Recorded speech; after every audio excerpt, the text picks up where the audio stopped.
Hi there. This is a brief update on the issue of safety records on glyphosate from my own perspective with regard to Canadian government. I have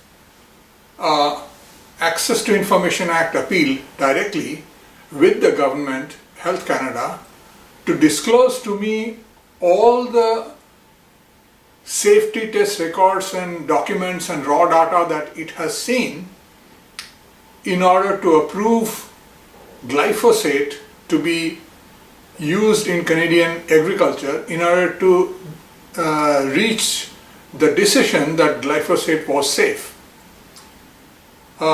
This is beyond, separate from a petition that has already been submitted for the same thing with 23,000 plus signatures to the MP to take it, my local MP to take it to Ottawa. And this is also separate from yet another petition on the House of Commons e-petition platform for the House of Commons members, the MPs, to consider this petition to demand that the government release the safety documents to the public. So apart from these two petitions, I have a third one, which is a direct application from me to the government to release to me again all the safety documents based on which it decided glyphosate was safe.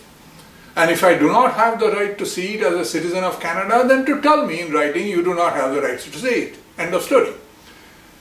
What I learned from this application for right to information is that, number one, I have the right to see the documents. I also learned, number two, that they have seen such safety records and data and they have not approved it just because Monsanto claimed that it is okay or just because EPA has approved it. Technically, somebody in Health Canada has access to these documents.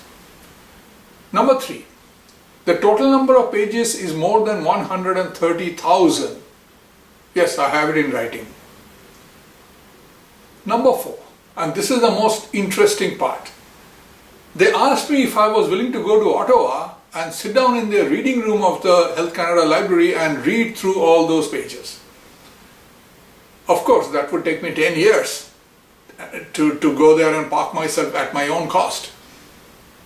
But more importantly, I will not be allowed to make a photocopy of those documents, and I will not be allowed to scan those documents. I will not be allowed to take copies of those documents in any way, electronic or otherwise, outside of the reading room. So therefore, even if I did see evidence that glyphosate was unsafe, or if I did see evidence that there was something suspicious and I want to take this material and show it to a proper scientist to investigate, an independent one in this time, I will not be allowed to do so. So therefore, if I go out and say, hey, I spent 10 years watching all this stuff and I've seen enough evidence that glyphosate is unsafe, that would only be my opinion and it cannot be backed up by proof because I will not be allowed to take the proof outside of that building. Then there is another part where I said I do not agree to go to Ottawa and see all that. I want them to send these documents to me by burning it into a CD. They said they need permission from the companies that did the test, whether they can show it to me because there is a non-disclosure agreement. And this is the most interesting part. That means, as far as I can understand, I as a citizen have a right to see the documents, but whether I have a right to keep the copy of the documents in my home is something that those companies that do the test can decide. Canadian government or Canadian citizens cannot, because there is a so-called non-disclosure agreement. I think this agreement is illegal, but this is how it is. So therefore, my case is not concluded yet. They are asking, they said they will have to ask these parties who did the test whether they can send it to me and it will take some time. I said, okay, take your time. They forgot about responding for 4 months, so I asked them what happened. Then they said, oh, we forgot about it. We will check up with the person who is handling your case and come back to you. And then again, a month or two has passed and still nothing. So this is what's happening with my individual application.